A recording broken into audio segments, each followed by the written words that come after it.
بسم اللہ الرحمن الرحیم۔ السلام علیکم دوستو۔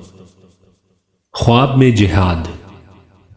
جو شخص جہاد کے لیے جا رہا ہو وہ آخرت میں بلند درجے حاصل کرے گا۔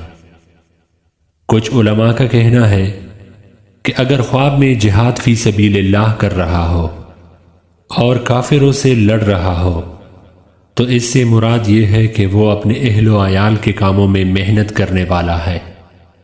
اگر راہ جہاد میں شہید ہو جائے تو اس کی تعبیر یہ ہے کہ اسے خوشی و مسرت اور خوشگوار زندگی اور عمدہ رزق حاصل ہوگا۔ خواب میں جھگڑا۔ خواب میں جھگڑے سے مراد شر، غم اور فتنہ و فساد ہے۔ خواب میں جہنم۔ جہنم میں داخل ہونے سے مراد گناہوں کا ارتکاب ہے۔ اگر جہنم سے نکلتا ہوا دیکھے تو اس سے مراد گناہوں سے توبہ کرنا ہے۔ اگر آگ اس کے نزدیک آ جائے تو اس کی تعبیر یہ ہے کہ اسے محنت و مشقت کا سامنا کرنا پڑے گا۔ خواب میں جہاز کا کپتان۔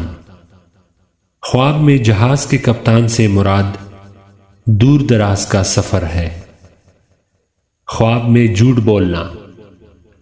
خواب میں جھوٹ بولنے سے مراد فسق و فجور اور ناکامی کی دلیل ہے۔ خواب میں جیل۔ اگر جیل سے نکل جائے تو اس سے مراد یہ ہے کہ وہ مرض سے شفا یاب ہو گیا۔ اگر کسی حکمران کی جیل میں بندہ ہوا ہو تو اس سے مراد یہ ہے کہ اسے کسی ناپسندیدہ چیز کا سامنا کرنا پڑے گا، یا وہ ایسی پریشانی میں ہے کہ جس کے ختم ہونے کی امید ہے۔